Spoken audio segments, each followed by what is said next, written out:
बापूजी करेंगे 25 उठक बैठक या भिड़े करेगा कान पकड़कर 100 बार उठक बैठक। सोसाइटी ऑफिस में चेक रखने के लिए जेठालाल के एक छोटे से झूठ ने गोकुलधाम में अब तक की सबसे बड़ी शर्त लगवा दी है। मेरा जेठा सच बोल रहा है। बापूजी का अपने बेटे पर ये अंधा विश्वास क्या कल पूरी सोसाइटी के सामने उनके सम्मान की धज्जियां उड़ा देगा। शुरुआत होती है एक बहुत ही आम सी गोकुलधाम वाली सुबह से। जेठालाल, जिसका दिमाग इस वक्त किसी सुपर कंप्यूटर से भी तेज बहाने सोच रहा था, तुरंत भिड़े की तरफ इशारा करते हुए कहता है, वो भिड़े की वजह से बापूजी। आजकल इस भिड़े को कोई काम धंधा तो है नहीं, बस सुबह सुबह काम पर जाने वालों को रोक रोक कर टाइम पास करता रहता है। देखिए ना, सोढ़ी, हाथी भाई, मेहता साहब, सबको कैसे मुलगा बनाकर बातों में लगा रखा है। अभी मुझे देखेगा तो मुझे भी पकड़ लेगा।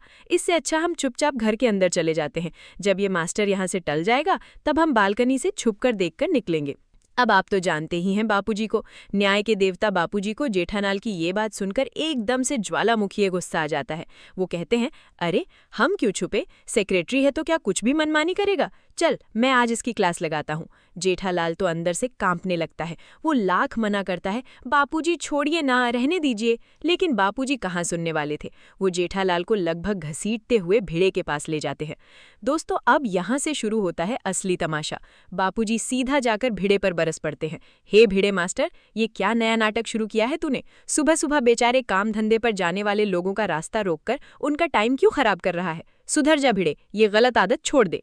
बापूजी की ये बात सुनकर एकदम सन्न रह जाता है। बेचारे भिड़े का चेहरा ऐसा हो जाता है जैसे किसी ने उसकी इस्त्री की हुई शर्ट पर चाय गिरा दी हो।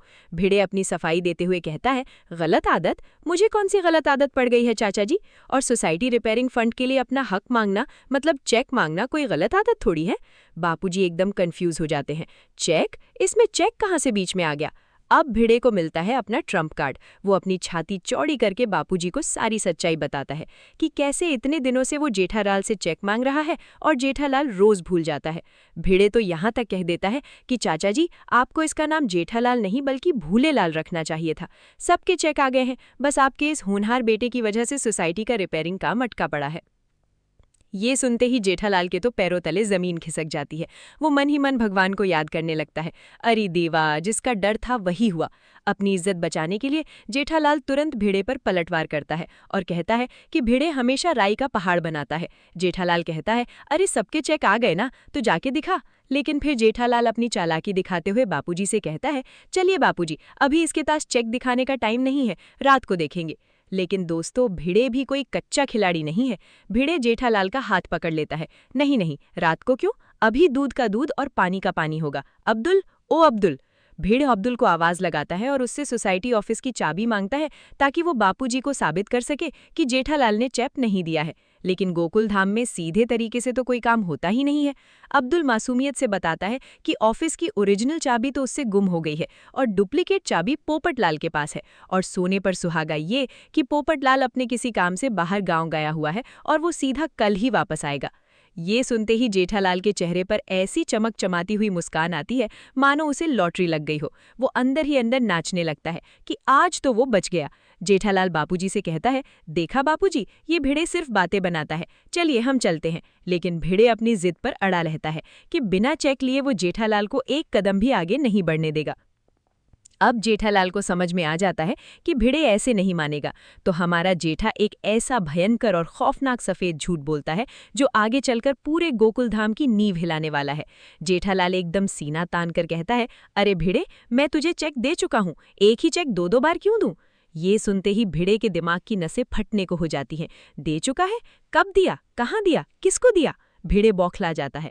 जेठालाल अपनी कहानी गढ़ना शुरू करता है। अरे मैं अपनी दुकान जाते वक्त तुझे चेक देने जा रहा था। मैंने देखा सोसाइटी का ऑफिस खुला है पर अंदर कोई नहीं था, तो मुझे लगा तू वहीं आसपास होगा।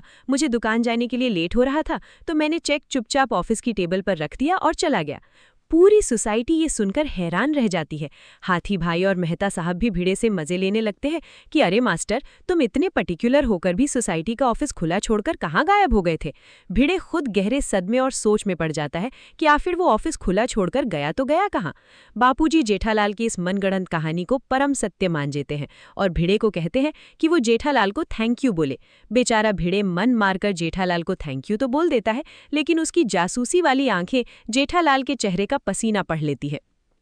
भिड़े एकदम से चिल्ला उठता है, रुकिए चाचा जी, ये जेठालाल झूठ बोल रहा है। इसे अभी अभी पता चला कि चाबी पोपटलाल के पास है और ऑफिस कल तक नहीं खुलेगा। बस इसी बात का फायदा उठाकर ये मुझे उल्लू बना रहा है। बापूजी को भिड़े की ये बात अपने सम्मान पर चोट जैसी लगती है। वो भिड़े से कहते हैं कि अगर उसे भरोसा नहीं है तो वो अभी ऑफिस खोले और खुद देख ले कि चेक अंदर रखा है या नहीं। भिड़े फिर से वही बात दोहराता है कि चाबी तो पोपटलाल के पास है। लेकिन दोस्तों, अभी असली हंगामा तो बाकी था। भिड़े हार मानने वालों में से कहाँ है। भिड़े अब्दुल से कहता है कि तुरंत किसी चाबी वाले को फोन लगाओ और ताला खुलवाओ। अब्दुल फोन लगाता है, लेकिन किस्मत देखिए, वो चाबी वाला अपने बच्चों के साथ वाटर पार्क में मजे कर रहा होता है और आने से साफ मना कर देता है। जेठालाल की सांस में सांस आती है। वो मन ही मन भगवान का शुक्रिया अदा करता है। तारक मेहता भी समझाते हैं कि किसी अनजान चाबी वाले से सोसाइटी की चाबी बनवाना खतरे से खाली नहीं है, इसलिए कल तक पोपटलाल का इंतजार कर लेना चाहिए। वो गुस्से में उबलते हुए कहता है कि मुझे आज इसी वक्त साबित करना है कि जेठालाल एक नंबर का झूठा है। यहाँ तक कि जोश में आकर सोढ़ी भी कह देता है कि मैं अभी एक लात मारकर दरवाजा तोड़ देता हूँ। जेठालाल सोढ़ी को रोकता है और समझाता है कि इस भिड़े की बाल हट के चक्कर में सोसाइटी का नुकसान क्यों करना। बापूजी भी भिड़े पर भड़क जाते हैं और कहते हैं, तू मेरे जेठिया पर भरोसा क्यों नहीं कर रहा है। मैं डंके की चोट पर कह सकता हूँ कि मेरे जेठा ने अगर चेक रखा है तो रखा है। और फिर होता है वो महाविस्फोट। भिड़े बापूजी को चुनौती दे डालता है, चाचा जी, मैं भी डंके की चोट पर कहता हूं कि इसने चेक नहीं रखा है, चलिए शर्त लगाते हैं। जेठालाल ये शर्त शब्द सुनते ही ऐसे घबरा जाता है जैसे उसके सामने बबीता जी नहीं बल्कि कोई शेर आ गया हो। वो बापूजी को रोकने की बहुत कोशिश करता है, लेकिन बापूजी अपने स्वाभिमान और जेठालाल के झूठे सच के नशे में चूर होकर वो ऐतिहासिक घोषणा कर देते हैं। बापूजी कहते हैं, कल पोपटलाल के आते ही ऑफिस का दरवाजा खुलेगा। अगर मेरे जेठिया का रखा हुआ चेक अंदर नहीं मिला तो मैं पूरी सोसाइटी के सामने यहीं खड़े रहकर अपने कान पकड़कर 25 बार उठक बैठक करूंगा। ये सुनते ही जेठालाल की आत्मा उसके शरीर से बाहर निकलकर भागने लगती है। वो जोर जोर से चिल्लाता है, नहीं बापूजी नहीं, ऐसा मत कीजिए। लेकिन बापूजी कहाँ रुकने वाले थे। भिड़े भी अपनी अकड़ में कहता है, और अगर चेक अंदर मिल गया चाचा जी तो मैं इस गोकुलधाम सोसाइटी का एकमेव सेक्रेटरी पूरी सोसाइटी के सामने 25 नहीं पूरे 100 बार कान पकड़कर उठक बैठक करूंगा। शर्त लग चुकी है, फैसला हो चुका है।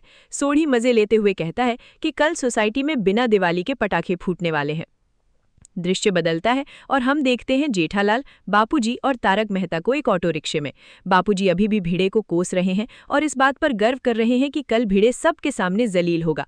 लेकिन जेठालाल की शक्ल ऐसी हो गई है जैसे किसी ने उसे करेले का जूस बिना शक करके पिला दिया हो। वो मन ही मन रो रहा है कि कल तो बापूजी को 25 उठक बैठक करनी ही पड़ेगी।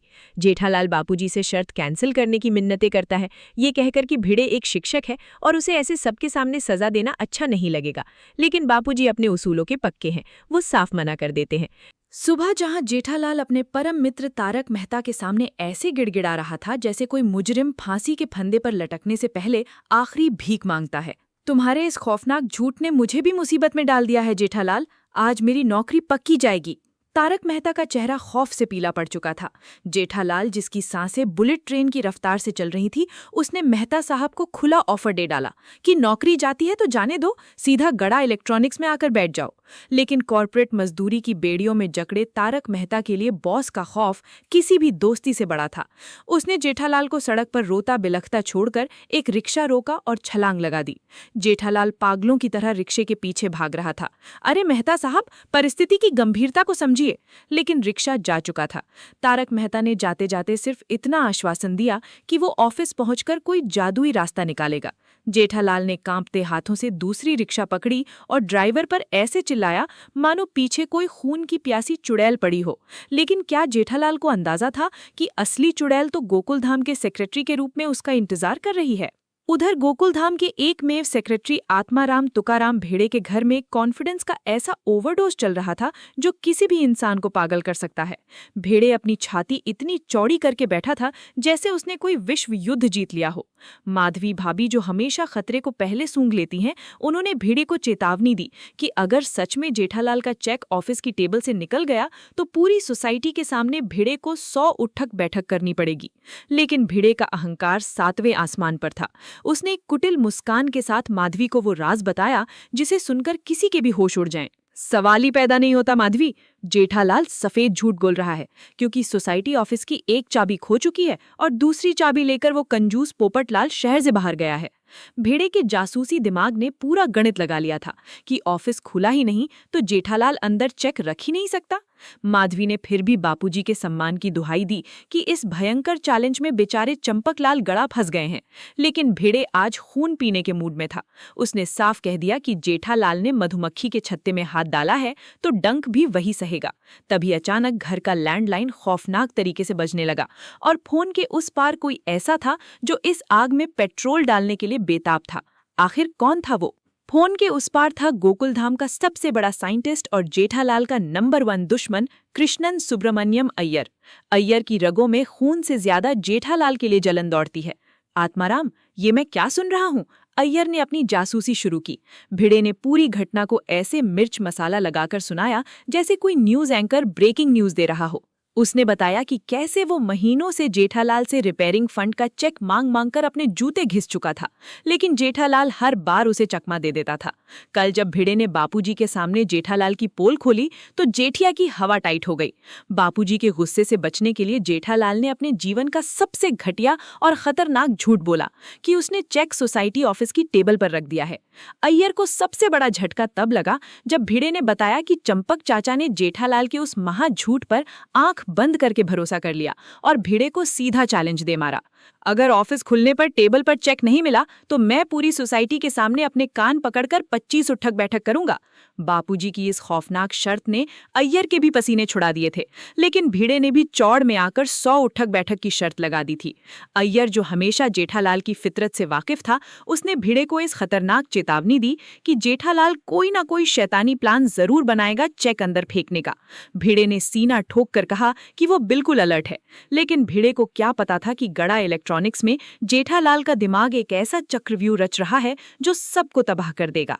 गड़ा इलेक्ट्रॉनिक्स का माहौल किसी मातम वाले घर से कम डरावना नहीं था। जेठालाल अपनी कुर्सी पर ऐसे बैठा था जैसे उसके चारों तरफ यमदूत नाच रहे हों। तभी टीवी पर एक ऐसी खौफनाक न्यूज चालू हो गई जिसने जेठालाल के बचे खुचे दिमाग की नसें फाड़ दी। न्यूज एंकर एक ऐसे झूठे और नालायक बेटे की खबर चिल्ला कर बता रहा था जिसने अपने एक झूठ से अपने बुजुर्ग पिता की समाज में नाक कटवा दी थी और पिता को शहर छोड़ने पर मजबूर कर दिया था। स्क्रीन पर उस झूठे बेटे की धुंधली शक्ल जेठालाल को हूबहू अपने जैसी लग रही थी। बंद करे से बाघा! जेठालाल ऐसे चीखा जैसे उसे किसी ने गर्म लोहे से दाग दिया हो। नट्टू काका और बाघा अपने सेठ जी की ये पागलों वाली हालत देखकर कांप गए। बाघा ने माहौल हल्का करने के लिए जेठालाल को एक नई ऑटोमेटिक लेटेस्ट इस्त्री का डब्बा दिखाया जो आज ही दुकान में आया था, लेकिन जेठालाल ने गुस्से में उस इस्त्री को डब्बे समेत कोने में फेंक दिया। उसे किसी लेटेस्ट इस्त्री की नहीं बल्कि इस महाप्रलय से बचने के रास्ते की तलाश थी। बापूजी का वो खौफनाक चेहरा उसकी आंखों के सामने घूम रहा था जो कल सुबह उठक बैठक करने वाले थे। जेठालाल ने कांपते हाथों से अपना फोन निकाला और अपनी आखिरी उम्मीद तारक मेहता का नंबर डायल किया। घंटी जा रही थी, लेकिन क्या तारक मेहता इस बार जेठालाल को बचा पाएगा या फिर फोन कटने वाला था? फोन कट गया। जेठालाल के दिल की धड़कन एक पल के लिए रुक गई। उसने दोबारा नंबर मिलाया, फिर से फोन कट गया।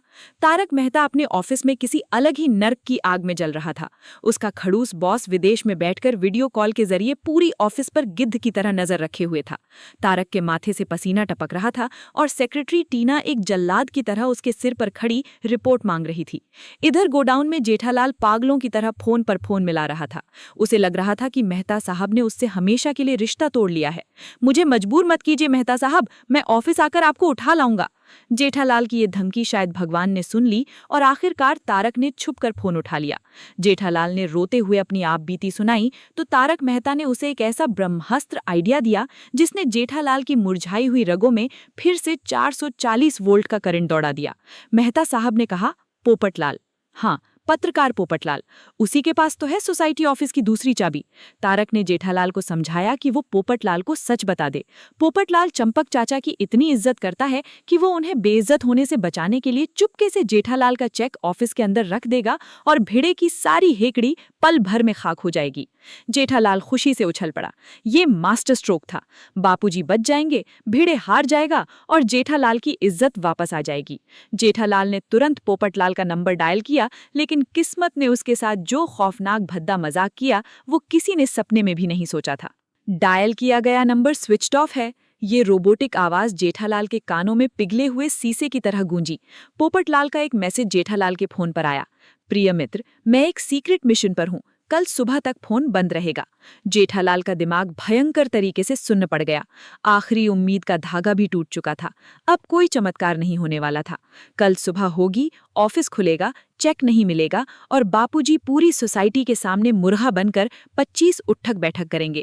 जेठालाल ने लगातार पागलों की तरह तारक मेहता को फोन मिलाना शुरू कर दिया।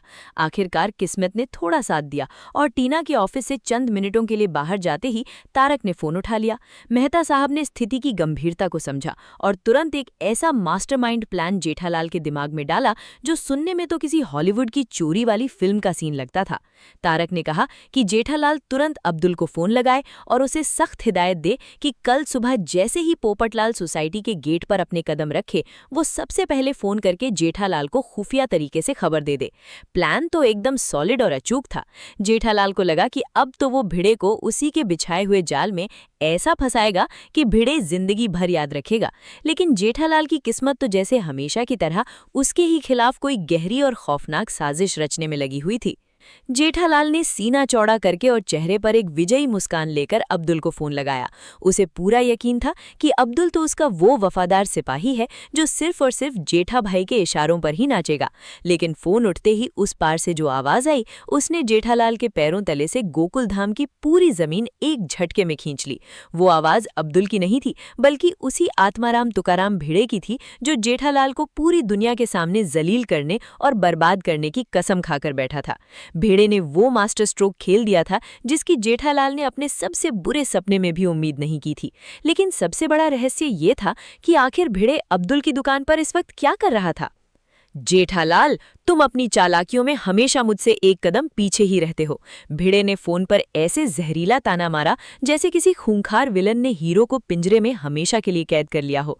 भिड़े ने जेठालाल को साफ साफ और कड़क शब्दों में बता दिया कि वो कल सुबह 8 बजे से ही अब्दुल की दुकान पर एक वफादार पहरेदार की तरह कुर्सी डालकर बैठ जाएगा। जैसे ही पोपटलाल अपनी छतरी घुमाता हुआ आएगा, भिड़े सबसे पहले उस पर झपटेगा और उससे ऑफिस की चाबी अपने कब्जे में ले लेगा। जेठालाल का वो मास्टर प्लान जो अभी 2 मिनट पहले तक उसे दुनिया का सबसे बड़ा सिकंदर महसूस करवा रहा था, अब पूरी तरह से कूड़े के ढेर में तब्दील हो चुका था। जेठालाल का दिल किसी जनरेटर की तरह धक धक करने लगा। अगर कल सुबह भिड़े ने ऑफिस खोल लिया तो क्या वो पूरे गोकुलधाम के सामने जेठालाल का भंडा भोड़ करके उसे उठक बैठक लगवा देगा। हताश, निराश और खौफ से कांपते हुए जेठालाल ने फिर से अपने फायर ब्रिगेड यानी तारक मेहता को फोन मिलाया। मेहता साहब भी अब पूरी तरह से समझ चुके थे कि पानी अब सिर के ऊपर से नहीं बल्कि पहाड़ के ऊपर से गुजर चुका है। भिड़े ने अपनी चालों से जेठालाल को चारों खाने चित कर दिया था और बचने का कोई सीधा रास्ता नहीं छोड़ा था। तारक मेहता ने एक गहरी ठंडी सांस ली और वो बात जेठालाल के सामने रख दी जो उसके लिए कड़वा जहर पीने के बराबर थी। तारक ने कहा कि अब बचने का सिर्फ और सिर्फ एक ही आखिरी रास्ता बचा है। जेठालाल को अपने सबसे बड़े और पुराने दुश्मन के आगे घुटने टेकने होंगे। उसे अभी के अभी भिड़े के घर जाकर उससे गहरी दोस्ती करनी होगी और उसे किसी भी कीमत पर मनाना होगा। ये भयानक सलाह सुनते ही जेठालाल को ऐसा लगा जैसे किसी ने 440 वोल्ट का सीधा झटका दे दिया हो। भिड़े के सामने झुकना, वो भी घमंड और शान से भरा हुआ जेठालाल चंपकलाल गड़ा। जेठालाल का ईगो एकदम से फंड काढ़े हुए सांप की तरह बीच में आ गया। लेकिन तभी उसके दिमाग में बापूजी की वो खौफनाक छड़ी और पूरी सोसाइटी के सामने 25 उठक बैठक लगाने वाली वो भयानक चुनौती बिजली की तरह कौंध गई। अपनी इज्जत और जान बचाने के लिए इंसान को कभी-कभी गधे को भी अपना बाप बनाना पड़ता है, और यहाँ तो फिर भी सामने सिर्फ आत्माराम तुकाराम भिड़े था। बापूजी के खौफ ने जेठालाल के उस झूठे ईगो को पल भर में कुचलकर जमीन में गाड़ दिया। उसने अपने खून का घूंट पिया और तुरंत भिड़े को फोन लगाया। बहुत ही मीठी चाशनी में डूबी हुई और मक्खन से लिपटी आवाज में जेठालाल ने भिड़े की ऐसी झूठी तारीफों के पुल बांधे कि एक पल के लिए तो खुद भिड़े को भी शक हो गया कि ये जेठालाल है या कोई और। लेकिन तमाम नखरों के बाद आखिरकार जेठालाल ने उसे घर पर रुकने के लिए मना ही लिया। पर क्या वो सख्त मिजाज भिड़े इतनी आसानी से जेठालाल की इन मीठी मीठी बातों में आ जाएगा? जेठालाल खाली हाथ अपने उस पुराने दुश्मन के अड्डे पर जाने वाला बेवकूफ खिलाड़ी बिल्कुल नहीं था। उसे पता था कि बिना किसी भारी चढ़ावे के ये भगवान नहीं मानने वाला। वो सीधा गड़ा इलेक्ट्रॉनिक्स पहुंचा और अंदर घुसते ही तूफान मचा दिया। नट्टू काका, बाघा, जल्दी से एक बहुत बड़ी थैली लेकर आओ। जेठालाल ऐसे चीखा जैसे दुकान में कोई बहुत बड़ी डकैती पड़ गई हो। उसने सबसे पहले एक लेटेस्ट महंगी और ब्रांडेड इस्त्री निकाली। फिर उसका मन इतने से नहीं भरा तो उसने एक नया और बड़ा इलेक्ट्रिक चूल्हा भी उस थैली थाली में जबरदस्ती ठूस दिया। लेकिन जेठालाल को अंदर ही अंदर लग रहा था कि भिड़े जैसे कंजूस और सख्त इंसान को पूरी तरह से पिघलाने के लिए शायद ये सामान काफी नहीं है। जेठालाल अपनी ये रिश्वत की भारी भरकम पोटली लेकर भिड़े के घर की तरफ पूरे आत्मविश्वास के साथ निकल पड़ा। जेठालाल ने भिड़े के घर का दरवाजा पूरी शान से खटखटाया। अंदर भिड़े अपनी कुर्सी पर ऐसे तनकर और छाती चौड़ी करके बैठा था जैसे सुप्रीम कोर्ट का कोई बड़ा मुजरिम किसी बड़े मुजरिम को फांसी की सजा सुनाने के लिए तैयार बैठा हो। जेठालाल ने अंदर कदम रखते ही अपनी एक्टिंग का वो ऑस्कर विनिंग परफॉर्मेंस शुरू कर दिया। वाह मेरे दोस्त, गोकुल धाम की असली आन बान शान, तूने मेरे लिए अपना कीमती समय निकाला, मैं तो धन्य हो गया। जेठालाल ने मक्खन का पूरा डब्बा भिड़े के मुंह पर मलने की कोशिश की, लेकिन आत्माराम भिड़े भी कोई आज का कच्चा खिलाड़ी नहीं था। उसने सीधा जेठालाल की आंखों में अपनी तेज आंखें डालकर कहा कि ये सब फालतू की बातें बंद करो और सीधे अपने असली मुद्दे पर आओ, क्योंकि वो जानता है कि जेठालाल यहाँ सिर्फ और सिर्फ अपना उल्लू सीधा करने आया है। भिड़े के सीधे और तीखे वार ने जेठालाल की बोलती को एक ही सेकंड में बंद कर दिया। अब जेठालाल समझ गया कि इन चिकनी चुपड़ी बातों से उसका काम बिल्कुल नहीं चलने वाला है। अब उसे सीधा अपना असली हथियार बाहर निकालना ही पड़ेगा। उसने कांपते हाथों से अपनी जेब में हाथ डाला और वो मनहूस चेक बाहर निकाला जिसने ये सारा फसाद खड़ा किया था। मान ली भिड़े भाई, मान ली मैंने अपनी सबसे बड़ी गलती। सोसाइटी के ऑफिस में मेरा कोई चेक नहीं रखा है, ये रहा वो रिपेयरिंग फंड का असली चेक। जेठालाल ने भिड़े के सामने वो चेक टेबल पर ऐसे रखा जैसे किसी थके हुए सैनिक ने जंग के मैदान में अपने हथियार डाल दिए हों। उसने भिड़े के सामने हाथ जोड़कर मिन्नतें की कि कल सुबह वो चुपचाप ये चेक ऑफिस में रख दे और उसे बापूजी के सामने हमेशा हमेशा के लिए जलील होने से बचा ले। भिड़े के चेहरे पर एक अजीब सी शैतानी और रहस्यमयी मुस्कान तैर गई। क्या भिड़े सचमुच जेठालाल की बातों से पिघल रहा था या ये किसी बहुत बड़े और विनाशकारी तूफान से पहले की खतरनाक शांति थी? जेठालाल ने सोचा कि अब आखिरी और सबसे बड़ा तुरुप का इत्ता निकालने का समय आ गया है। उसने अपना वो बड़ा सा बैग खोला और उसमें से वो लेटेस्ट चमक चमाती हुई इस्त्री बाहर निकाली। ये देख भिड़े, माधवी भाभी के लिए एकदम नई और लेटेस्ट इस्त्री। इससे साड़ियां ऐसी कड़क चमकेंगी कि भाभी देखकर खुशी से नाच उठेंगी। जेठालाल को पूरा यकीन था कि मुफ्त की इतनी महंगी इस्त्री देखकर अब तो भिड़े पिघल ही जाएगा। लेकिन भिड़े अपनी कुर्सी से 1 इंच भी नहीं हिला। उसने जेठालाल की तरफ घूर कर देखा और एक ऐसा डायलॉग मारा जिसने जेठालाल की रूह को अंदर तक कंपा कर रख दिया। मुझे पहले से ही पता था जेठालाल कि तुम यहाँ मेरे घर आओगे और मुझे रिश्वत देकर खरीदने की कोशिश करोगे, इसलिए मैंने इस बीमारी का पक्का इंतजाम पहले से ही करके रखा है। भिड़े ने अपना मुंह अंदर बेडरूम के दरवाजे की तरफ घुमाया और पूरी ताकत से चिल्लाया। और तभी बेडरूम का वो दरवाजा भयानक आवाज के साथ खुला और अंदर से कोई और नहीं बल्कि खुद चंपकलाल गड़ा यानी बापूजी। और जेठालाल की हलक से एक चीख निकल गई। क्या जेठालाल का ये खौफनाक सपना असल जिंदगी में हकीकत बनने वाला था? जेठालाल अपने गोदाम में पसीने में तरबतर होकर नींद से झटके में जागा। उसकी धड़कनें राजधानी एक्सप्रेस की तरह सीने में हथौड़े मार रही थी। उसे 1 सेकंड में समझ आ गया कि भिड़े के घर जाकर उसे रिश्वत देने की कोशिश करना मतलब भूखे शेर के मुंह में अपना सिर डालना है। अगर भिड़े ने चालाकी से बापूजी को वहां पहले ही बुलाकर छुपा रखा होगा तो जेठालाल रंगे हाथों पकड़ा जाएगा और बापूजी अपनी लाठी से उसे पूरे गोकुल धाम में दौड़ा दौड़ा कर मारेंगे। बिना एक भी सेकंड बर्बाद किए जेठालाल ने अपनी आफत के इकलौते फायर ब्रिगेड यानी तारक मेहता को फोन लगाया। उधर मेहता साहब अपने ऑफिस में सुपर फास्ट मशीन की तरह काम निपटा रहे थे। उनकी सेक्रेटरी टीना उन्हें ऐसे घूर रही थी जैसे उसने कोई 8वें अजूबे वाला रोबोट देख लिया हो। टीना मक्खन लगाते हुए बोली कि सर, आप तो ऑफिस में सबसे फास्ट काम करते हैं, ये बात मैं बॉस को जरूर बताऊंगी। टीना के जाते ही मेहता साहब ने जेठालाल का फोन उठाया, लेकिन उनका ये सारा कॉन्फिडेंस जेठालाल की रोती बिलखती आवाज सुनते ही हवा हो गया। जेठालाल ने फोन पर ऐसा भयानक रोना रोया जैसे उसकी पूरी गड़ा इलेक्ट्रॉनिक्स नीलाम हो गई हो। उसने मेहता साहब से भिड़े को फोन करके मनाने की भीख मांगी, लेकिन मेहता साहब ने जो जवाब दिया उसने जेठालाल की रूह को बर्फ की तरह जमा दिया। तारक मेहता जो हमेशा जेठालाल को हर दलदल से निकालते थे, उन्होंने आज अपने सारे हथियार डाल दिए। जेठालाल, अब एक ही आखिरी रास्ता बचा है, बापूजी के पास जाओ और उन्हें सब सच सच बता दो। ये खौफनाक अल्टीमेटम सुनते ही जेठालाल को लगा जैसे किसी ने उसे बिना पैराशूट के 10,000 फुट की ऊंचाई से हवाई जहाज से नीचे धक्का दे दिया हो। बापूजी को सच बताना, वो भी इस वक्त? जेठालाल का दिमाग चीख चीख कर उसे चेतावनी दे रहा था कि अगर बापूजी को ये पता चला कि उनके संस्कारी बेटे ने सुसाइड सोसाइटी का चेक नहीं दिया है और ऊपर से झूठ बोला है, तो वो उस भिंडी मास्टर के सामने 25 नहीं बल्कि गुस्से में धर 100 उठक बैठक लगा देंगे। जेठालाल दो महासिद्धांतिकों के अहंकार के बीच में ऐसे पिस रहा था जैसे चक्की के दो भारी पत्थरों के बीच में गेहूं का एक छोटा सा दाना।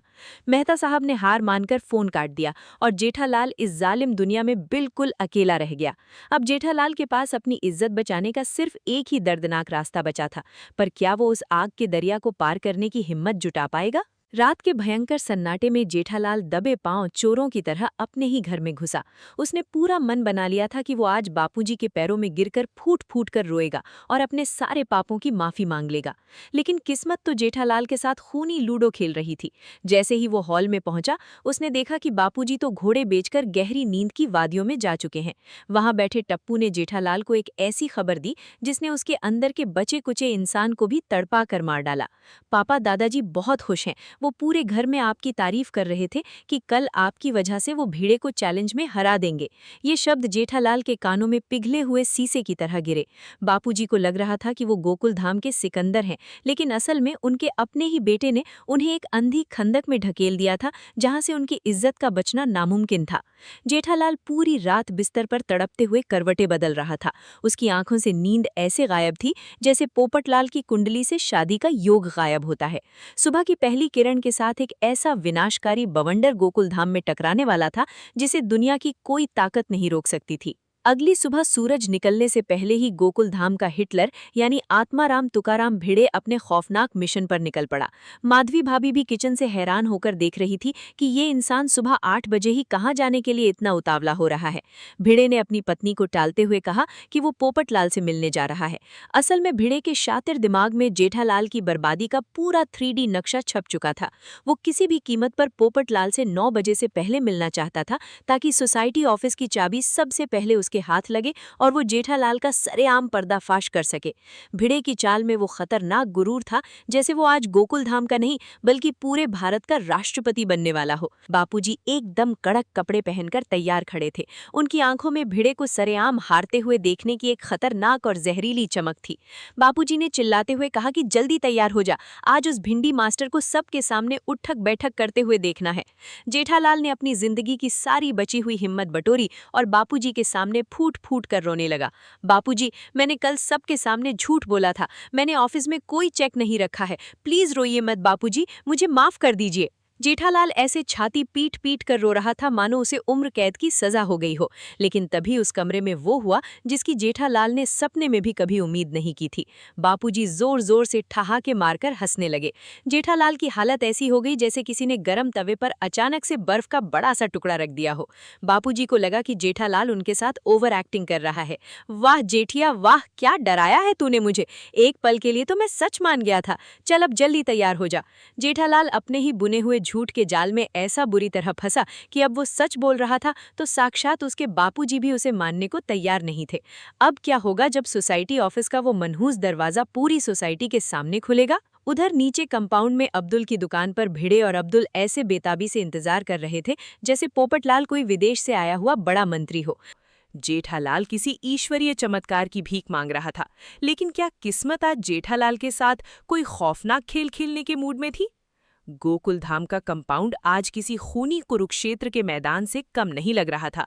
पूरा गोकुल धाम सोसाइटी ऑफिस के बाहर ऐसे जमा था जैसे किसी बड़े मुजरिम को सरेआम फांसी दी जाने वाली हो। आत्माराम तुकाराम भिड़े अपनी सखाराम से भी ज्यादा सीना चौड़ा करके खड़ा था। उसका घमंड आज 7वें आसमान को चीर रहा था।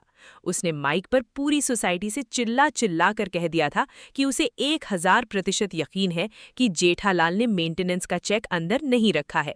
बबीता जी की सांसें अटकी हुई थीं। उनके चेहरे पर जेठालाल के लिए एक अजीब सी निराशा छाने लगी थी। माधवी और अंजलि भाभी हाथ जोड़कर किसी चमत्कार की आस लगाए बैठी थीं, जबकि हाथी भाई की तो धड़कनें ही इस जानलेवा सस्पेंस में बढ़ गई थीं कि आज आखिर सोसाइटी के सामने घुटने टेकेगा कौन। कोई बीच का रास्ता नहीं बचा था। गोगी ने साफ ऐलान कर दिया था कि आज किसी एक की तो खौफनाक बेइज्जती तय है। या तो भिड़े हमेशा के लिए मुंह छुपाएंगे या दादाजी के संस्कार मिट्टी में मिल जाएंगे। इस जानलेवा सन्नाटे को चीरते हुए तभी वहां किसकी एंट्री हुई? तारक मेहता और जेठालाल दबे पांव वहां पहुंचे। जेठालाल ऐसे धीरे धीरे कदम रख रहा था जैसे वो जमीन पर नहीं सुलगते हुए अंगारों पर चल रहा हो। तारक मेहता ने माहौल शांत करने के लिए भिड़े को समझाने की आखिरी कोशिश की कि आपस में बात सुलझा लेते हैं, ये तमाशा बंद कर दो। लेकिन भिड़े तो आज जेठालाल का खून पीने के लिए पूरी तरह से प्यासा था। उसने दहाड़ते हुए कहा कि आज इस चालाक लोमड़ी की पूरी सच्चाई दुनिया के सामने आनी ही चाहिए। बापूजी, जिन्हें जेठालाल पर खुद से ज्यादा अंधा भरोसा था, उन्होंने भिड़े को अपनी कड़कती आवाज में भिंडी मास्टर कहकर तुरंत चुप करा दिया। बापूजी को पूरा यकीन था कि उनके संस्कारी बेटे ने चेक अंदर ही रखा है। पोपटलाल ने अपनी जेब से ऑफिस की वो चाबी निकाली जो आज गोकुल धाम का सबसे बड़ा रहस्य खोलने वाली थी। भिड़े ने शातिर मुस्कान के साथ ऐलान किया कि वो, बापूजी और पोपटलाल तीनों एक साथ अंदर जाकर चप्पे चप्पे की तलाशी लेंगे। टप्पू ने अपना फोन का कैमरा ऑन कर लिया था ताकि जो भी हारे उसकी बेइज्जती का सीधा प्रसारण हमेशा के लिए रिकॉर्ड हो सके। लेकिन ऑफिस का दरवाजा खुलते ही जेठालाल की रूह शरीर छोड़कर क्यों भागने लगी? जेठालाल के माथे से टपकने वाले पसीने की बूंदें इतनी बड़ी हो चुकी थीं कि उससे पूरा गोकुल धाम नहा ले। वो मन ही मन भगवान से अपनी मौत की दुआ मांग रहा था। उसने घबराहट में भागने का एक निहायत ही घटिया बहाना बनाया कि उसे गर्मी लग रही है और वो गार्डन में शुद्ध हवा खाने जा रहा है। लेकिन अय्यर, जो हमेशा जेठालाल की बर्बादी पर सबसे ज्यादा खुश होता है, उसने तंज का ऐसा हथौड़ा मारा कि जेठालाल लहूलुहान हो गया। अरे, हवा खाने की जगह अब दवा खाने की जरूरत पड़ेगी जेठालाल। जब चाचा जी उठक बैठक के बाद तुम्हें डंडे से प्रसाद देंगे ना, तब सीधा आईसीयू में जाओगे। तारक मेहता ने भी धीरे से जेठालाल के कंधे पर हाथ रखा और कह दिया, आई एम सॉरी मेरे परम मित्र, आज ये तूफान तुम्हें उड़ा ले जाएगा। तभी ऑफिस का दरवाजा खुला। सन्नाटा, मौत का सन्नाटा। भिड़े किसी विश्व विजेता सिकंदर की तरह बाहर निकला और उसने जो बोला उसने जेठालाल के पैरों तले से जमीन खींच ली। आखिर भिड़े को अंदर ऐसा क्या मिला जिसने गोकुल धाम में भूचाल ला दिया? सुनिए गोकुल धाम वालों, आखिर मेरे विश्वास की जीत हुई। भिड़े की आवाज में एक राक्षसी खुशी थी। उसने ऐलान कर दिया कि अंदर टेबल पर कोई चेक नहीं है। जेठालाल ने सबके मुंह पर सफेद झूठ बोला है। पोपटलाल, जो खुद को 3 बार का गोल्डन क्रो अवार्ड विनर बताता है, उसने भी मोहर लगा दी कि जेठालाल 1 नंबर का झूठा है। जेठालाल का दिमाग सुन्न पड़ गया। वो हकलाते हुए बोला, अरे नहीं नहीं, ऐसा नहीं हो सकता, मैंने चेक रखा था, वो पक्का चूहों ने खा लिया होगा। ये इतना घटिया और वाहियात बहाना था कि अय्यर ने तुरंत लॉजिक का तमाचा जड़ दिया। क्या चूहा पढ़ा लिखा इंसान है जो सिर्फ तुम्हारा फाफड़ा की महक वाला चेक ही खा गया? भिड़े ने भी साफ कर दिया कि ऑफिस एकदम क्लीन है और वहां कोई कीड़ा तक नहीं है। जेठालाल अब चारों तरफ से भेड़ियों से घिर चुका था। झूठ पकड़ा जा चुका था। बापूजी का सीना जो कुछ देर पहले गर्व से चौड़ा था, अब शर्म और अपमान से सिकुड़ गया। बापूजी की आंखों में जो गहरा दर्द था, उसने जेठालाल को अंदर से चीर कर रख दिया। अब क्या बापूजी सच में पूरे गोकुल धाम के सामने अपनी इज्जत नीलाम करेंगे? बापूजी ने भारी और टूटी हुई आवाज में कहा कि जेठिया ने बहुत गलत किया। उसने अपने बाप का विश्वास तोड़ दिया। टप्पू भी अपने पिता की इस नीच हरकत पर सरेआम शर्मिंदा था। गोकुल धाम की सारी महिला मंडल, माधवी और कोमल बाभी हाथ जोड़कर बापूजी से गिड़गिड़ा रही थी कि वो उठक बैठक ना करे। भिड़े ने भी डरते हुए कहा कि उसका मकसद सिर्फ जेठालाल का पर्दाफाश करना था, बापूजी को सजा देना नहीं। लेकिन बापूजी तो कच्ची माड़ू निकले। जो जुबान दे दी सो दे दी। उन्होंने अपनी छड़ी साइड में रखी और कांपते हाथों से अपने कान पकड़ लिए। जेठालाल की चीख निकल गई। रोशन सिंह सोढ़ी ने जेठालाल को पापी कहा। अंजलि बाभी ने उसकी बची कुची इज्जत को हमेशा के लिए डाइटिंग पर भेज दिया।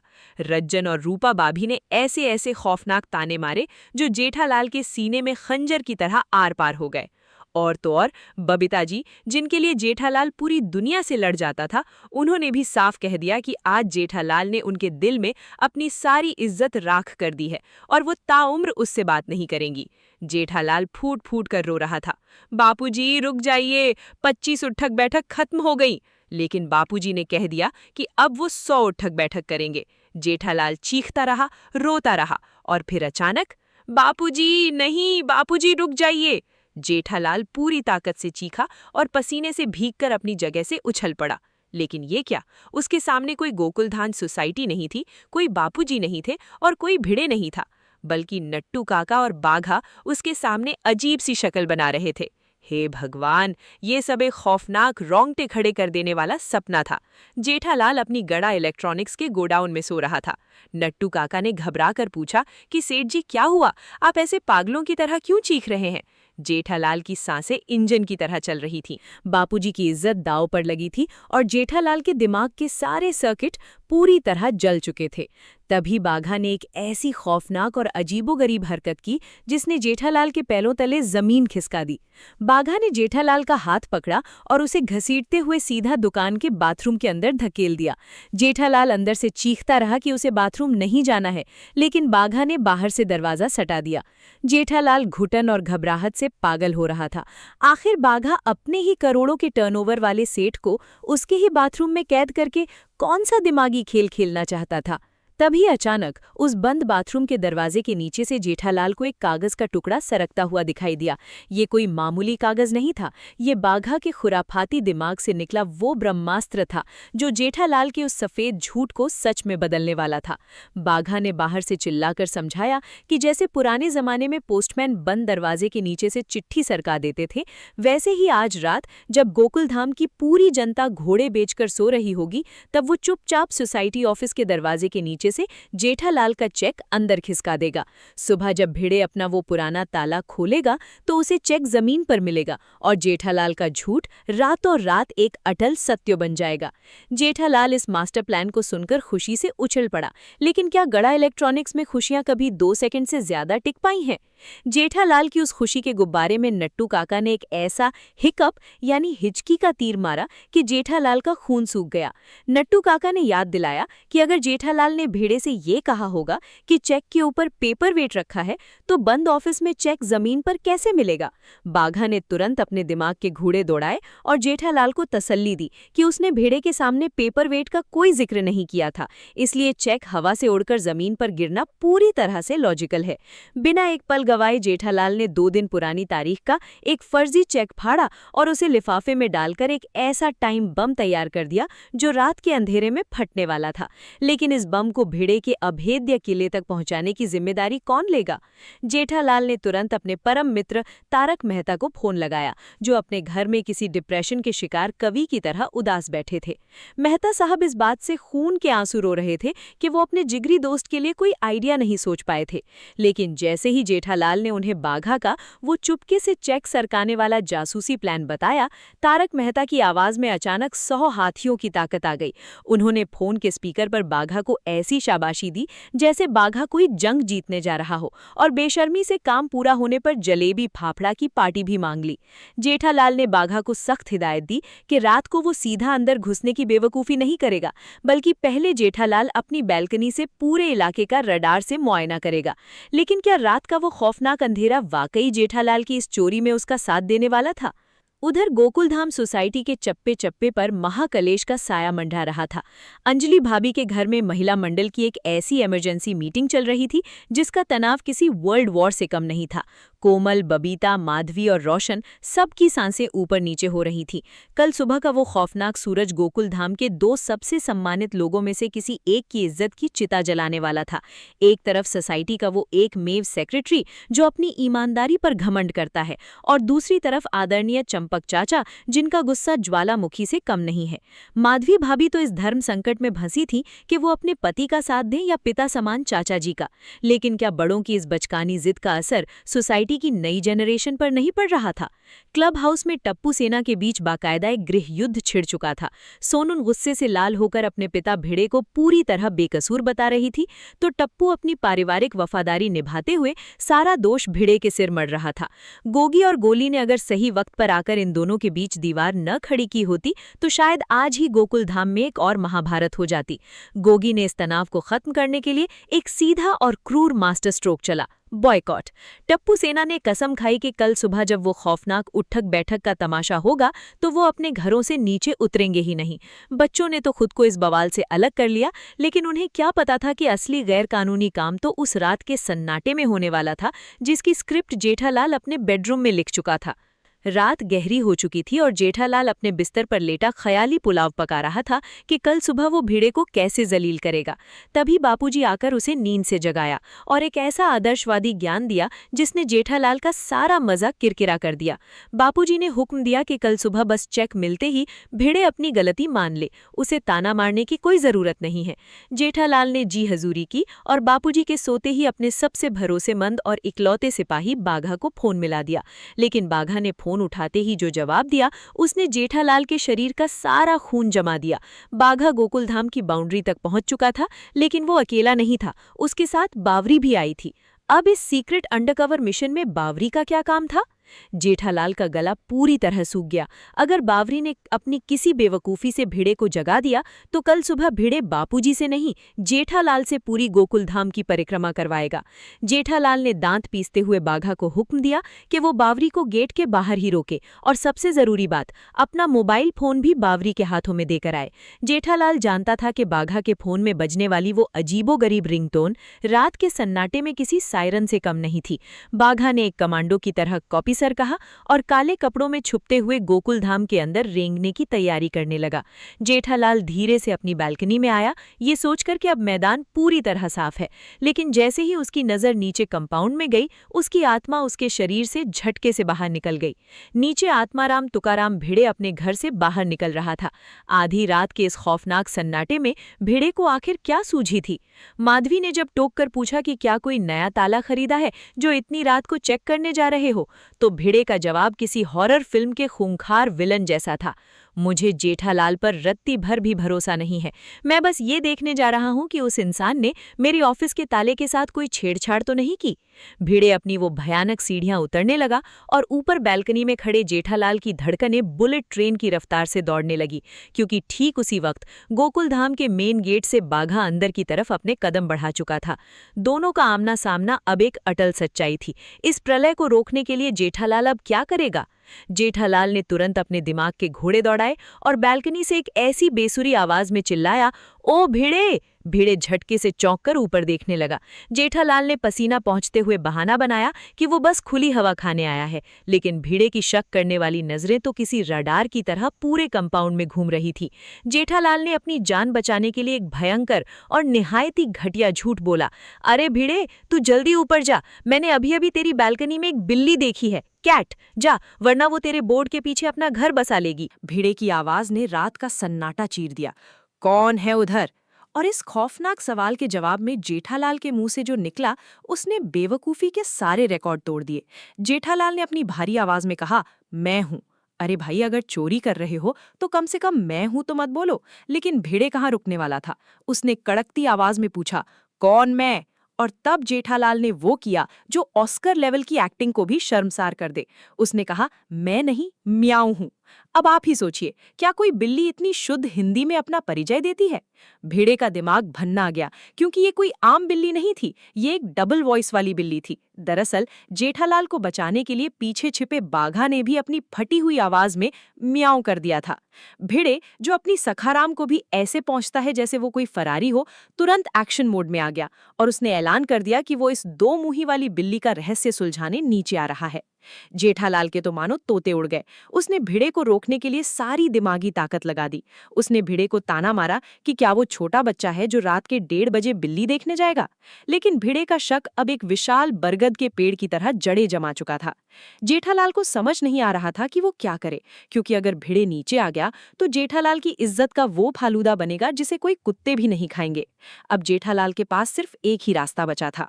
जैसे ही भिड़े नीचे आने के लिए मुड़ा, जेठालाल ने बैल्कनी से बाघा को ऐसे इशारे किए जैसे कोई ट्रैफिक हवलदार किसी बेकाबू ट्रक को भगा रहा हो। बाघा अपनी जान बचाकर ऐसे भागा जैसे उसके पीछे कोई भूत नहीं, बल्कि जेठालाल का सालों पुराना उधार पड़ा हो।